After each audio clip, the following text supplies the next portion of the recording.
حضرت عمر فاروق رضی اللہ تعالیٰ عنہ وصال فرما گئے تو آپ کے وصال کے بعد حضرت عثمان غنی رضی اللہ تعالیٰ عنہ نے آپ کی ایک بیوہ سے نکاح کیا. حضرت عمر کی ایک بیوہ سے جب وہ آپ کے نکاح میں آئی تو کہنے لگی حضرت عثمان غنی سے کہ حضور نہ تو میں خوبصورت ہوں اور نہ میں جوان ہوں، نہ آپ کی کوئی خدمت کر سکتی ہوں، میرے ساتھ نکاح کرنا سمجھ میں نہیں آیا. کیا شاندار جواب دیا حضرت عثمان غنی نے، کیا خوبصورت جواب دیا. فرمانے لگے میں نے اس لیے نکاح نہیں کیا کہ مجھے تمہارے حسن سے دلچسپی تھی یا تمہاری خدمت کی ضرورت تھی، میں نے تو اس لیے نکاح کیا ہے کہ مجھے بتاؤ عمر فاروق گھر کے اندر اپنے رب کی عبادت کس طرح کرتے تھے، وہ قرآن پاک کس طرح پڑھتے تھے، وہ رویا کیسے کرتے تھے، استغفار کا طریقہ کیا، کس وقت کس انداز میں وہ اپنے رب کو یاد کرتے تھے.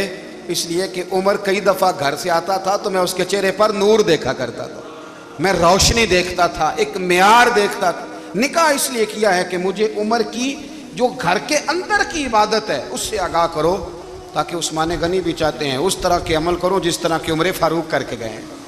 حضرت سیدنا ابو موسیٰ اشعری کہتے ہیں کہ میں نے نا مال غنیمت کی صفائی کی تو 1 دینار مجھے نا کہیں پڑا ہوا مل گیا، تو فرماتے ہمیں اجازت ہوتی تھی کہ 1 دینار ہم اپنی مرضی سے کہیں خرچ کر سکتے تھے. تو حضرت عمر کے بیٹا گزر رہا تھا تو حضرت ابو موسیٰ اشعری کہتے ہیں میں نے صفائی کی تو 1 دینار نکلا، تو میں نے وہ 1 دینار نا حضرت عمر کے بیٹے کو دے دیا. میں نے کہا لو بیٹا اپنے چچا کی طرف سے تحفہ. تو گھر جا کے انہوں نے حضرت عمر کو بتایا کہ چچا نے پیسے دیے ہیں، چھوٹے بچے تھے. حضرت عمر نے حضرت ابو موسیٰ اشعری کو بلا لیا اور بلا کے فرمانے لگے میں تو تمہیں اپنا دوست جانتا تھا اور تو نے میری اولاد کو ہی دنیا دار بنانا شروع کر دیا، میرے بچوں کو ہی تم نے دنیا دار پیسوں پہ لگانا شروع کر دیا، میں تو تمہیں یار سمجھتا تھا. فرمایا تمہیں چاہیے تھا میرے بیٹے کو نصیحت کرتے کہ بیٹا پیسوں سے رب راضی نہیں ہوتا، اس کی رضا والے کام کیے جائیں تو رب راضی ہوتا ہے.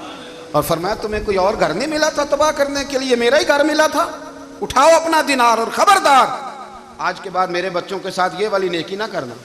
حضرت عمر فاروق اللہ اکبر، حضرت عمر جیسا بندہ 24 لاکھ مربع میل کا حکمران اور شاہ روم کو خط لکھ کے کہتا ہے میں منت نہیں کرتا میں حکم دیتا ہوں. اتنا تگڑا بندہ. جنگ قادسیہ کے لیے حضرت سعد بن ابی وقاص کو بھیجا، فتوح الشام پڑھ کے دیکھیں. حضرت عمر بڑے پریشان ہیں، اتنے دن ہو گئے کوئی رپورٹ ہی نہیں آئی. آپ کا موبائل ہے نا، 1 منٹ کی رپورٹ لیں آپ، بلکہ آپ 1 منٹ کی فوٹو لیں، آپ رپورٹ تو دور رہ گئی. حضرت عمر فاروق رضی اللہ تعالیٰ عنہ بڑے پریشان ہیں کہ قادسیہ میں حضرت سعد بن ابی وقاص کے ساتھ لوگ جہاد کرنے گئے، رپورٹ کوئی نہیں آ رہی. اتنے پریشان تھے کہ باہر نکل کے نا اس رستے پہ بیٹھ جاتے جو رستہ قادسیہ کی طرف سے آتا تھا. جو بھی آتا جاتا پوچھتے جنگ کے کیا حالات ہیں. ادھر جب اللہ نے فتح دے دی نا تو حضرت سعد بن ابی وقاص رضی اللہ تعالیٰ عنہ نے نا ایک قاصد کو خط دے کے بھیجا، کہنے لگے عمر کے پاس جاؤ، انہیں اطلاع دو کہ الحمدللہ اللہ نے اسلام کو فتح عطا کر دی. یہ حضرت عمر کو جا کے دینا. وہ بڑے پریشان ہوں گے. وہ جو اس زمانے میں اس طرح ہوتا تھا کہ کئی دور دور سے صحابہ جو دوسرے شہروں کے ملکوں کے رہنے والے ہوتے تھے وہ بھی آ کے شامل ہو جاتے تھے جہاد میں. کوئی 1 دفعہ مدینے آیا، کوئی 2 دفعہ آیا، پھر اپنے اپنے علاقوں میں. بہت سارے لوگوں نے زیادہ دفعہ حضرت عمر کو دیکھا بھی نہیں تھا. وہ جو قاصد خط لے کے آیا تھا نا اس نے 1 آدھ دفعہ دیکھا تھا، حضرت عمر بوڑھے ہو گئے، وہ پہچانتا نہیں تھا. ادھر سے وہ خط لے کے آ گیا. حضرت عمر مدینے سے باہر نکل کے اس روڈ پہ بیٹھے تھے جو قادسیہ سے آتا تھا. جب وہ اس آدمی کو آتے دیکھا تو حضرت عمر اٹھ کے کھڑے ہو گئے، فرمانے لگے قادسیہ سے آ رہے ہو؟ وہ کیا کہتا ہے؟ پھٹے پرانے کپڑے، ٹوٹے ہوئے جوتے، سر پہ پرانی پگڑی. کہنے لگے غلام مدینے کے رہنے والے ہو؟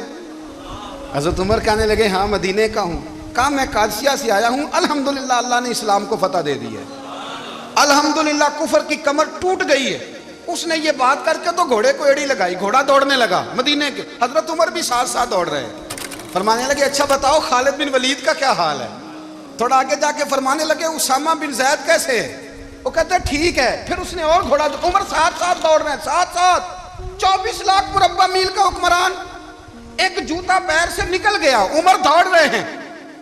آگے جا کے پوچھتے ہیں سعد بن ابی وقاص کا کیا حال ہے؟ کہ حضور وہ بھی ٹھیک ہے. کتنے لوگ میرے شہید ہو گئے مسلمانوں میں سے؟ کہنے لگا صحیح گنتی کا نہیں پتا. یہ لفظ ادا ہوتے ہوتے مدینے کی سرحد آ گئی. لوگوں نے عمر کو گھوڑے کے ساتھ دوڑتے دیکھا تو کہا امیر المومنین کیوں دوڑ رہے ہیں؟ وہ غلام چھلانگ لگا کے نیچے آیا، قدموں میں بیٹھ گیا. کہنے لگا حضور آپ نے بتایا ہی نہیں، آپ امیر المومنین ہیں۔ آپ فرمانے لگے کیا بتاتا، میں تو اونٹ چرانے والے کا پتر ہوں، کیا بتاتا، وہ عمر ہوں جس نے اپنے گناہوں کا حساب دینا ہے، کیا بتاتا، جو سعد بن ابی وقاص کو جہاد پہ بھیج کے خود بزدلوں کی طرح گھر میں بیٹھا ہے، کیا بتاتا، کوئی حیثیت نہیں، کوئی تو نے اچھا کیا، تو مجاہد تھا، مجھے ساتھ ساتھ دوڑایا، تو نے اچھا کیا۔ جتنے لوگ تھے چیخیں مار کے رونے لگے۔ حضرت فاروق اعظم سے کہنے لگے عمر جب تک تیرے جلوے رہیں گے اللہ کامیابیاں ہی عطا فرمائے گا۔ حضرت ابو رافع غلام تھے، قرآن پاک بڑا سونا پڑھتے تھے۔ حضرت عمر جب بھی انہیں ملتے کہتے ابو رافع تو عمر سے اچھا ہے، قرآن بڑا شاندار پڑھتا ہے۔ تو وہ کہتے حضور اگر میں قرآن صحیح پڑھتا ہوں تو آپ کو قرآن کی تشریح زیادہ صحیح آتی ہے، آپ بھی تو مجھ سے افضل ہیں۔ تو آپ فرماتے نہیں پھر بھی تو مجھ سے افضل ہے، کیوں؟ اس لیے کہ تو اپنے آقا کی نوکری بھی ٹھیک کرتا ہے اور رب کی عبادت بھی ٹھیک کرتا ہے، اور مجھے خالص صرف عبادت کرنی ہوتی ہے وہ بھی ٹھیک نہیں کر پاتا۔ حضرت حذیفہ بن یمان کہتے ہیں حضور راز کی باتیں بتاتے، مدینہ منورہ میں جو منافقین تھے ان کی لسٹ بھی نبی پاک نے حضرت حذیفہ بن یمان کو دی تھی۔ جب کوئی مشکوک آدمی مر جاتا نا تو صحابہ کہتے ہیں ہم دیکھتے اگر حضرت حذیفہ نے جنازہ پڑھا ہے تو ہم بھی جنازہ پڑھ لیتے۔ نبی پاک نے بھی کچھ جنازے نہیں پڑھے، ترمذی میں ہے، فرمایا عثمان سے جو بغض رکھے اس کا جنازہ نہیں پڑھیں گے۔ حضرت حذیفہ بن یمان اگر جنازہ پڑھتے تو لوگ پڑھتے، وہ نہ پڑھتے تو لوگ جنازہ نہ پڑھتے۔ حضرت حذیفہ بن یمان کہتے ہیں جناب عمر فاروق کی خلافت کے آخری ایام تھے، کچھ دنوں کے بعد وہ شہید ہو گئے۔ فرماتے آدھی رات کا وقت تھا، میں گھر میں سویا تھا بڑا بے فکر، اچانک میرے دروازے پہ دستک ہوئی، میں گھبرا کے اٹھا، اتنی رات کو کون آیا؟ کہتے ہیں قربان جاؤں، دروازے پہ گیا تو امیر المومنین فاروق اعظم دروازے پہ۔ میں نے کہا عمر کوئی حکم تھا تو مجھے بلا لیتے۔ کہنے لگے میں نا امیر بن کے نہیں آیا، تیرا ویر بن کے آیا ہوں۔ امیر المومنین کی حیثیت سے سرکاری کام سے بلاتا تو وہاں بلاتا، مجھے ایک ذاتی کام پڑ گیا۔ کہتے ہیں میں نے عمر کو گھر کی اندر بلا کے چارپائی پہ بٹھایا، میں نے کہا حضور میں غریب آدمی، میں کیا آپ کے کام آ سکتا ہوں؟ تو کہتے ہیں انہوں نے نا مجھے ساتھ بٹھا لیا، پھر میرا ہاتھ پکڑ لیا، کہنے لگے تو عمر کو جانتا ہے؟ عمر جھوٹ نہیں بولتا، تو جانتا ہے عمر وعدوں کا پکا ہے؟ کہا حضور جانتا ہوں۔ کہا میں اس وقت آیا ہوں جب دیکھ بھی کوئی نہیں رہا۔ حضرت حذیفہ بن یمان کہتے ہیں پریشان ہو گیا، حضور پہیلیاں نہ بجھوائے، مہربانی کر بتائیں کدھر آئے ہیں؟ حضرت عمر فاروق فرمانے لگے 62 سال کا ہو گیا ہوں، 63 میں چل رہا ہے، داڑھی سفید ہو گئی ہے، پھل پک گیا، اب قبر اشر کا معاملہ صاف نظر آنے لگا ہے۔ کہا حضور مجھ سے کیا چاہتے ہیں؟ حضرت عمر رو پڑے، کہنے لگے آج میں عشاء کے بعد نکلا ہوں تو نبی پاک کے صحابہ مجھے نیک کہہ رہے تھے، پھر میں نے بچوں کی ماں سے اور بچوں سے بھی پوچھا ہے، وہ بھی مجھ سے راضی ہیں، پر حذیفہ تیرے ساتھ نبی پاک راز کی باتیں کرتے تھے، سچ بتا کہیں عمر کا نام منافقوں میں شامل تو نہیں؟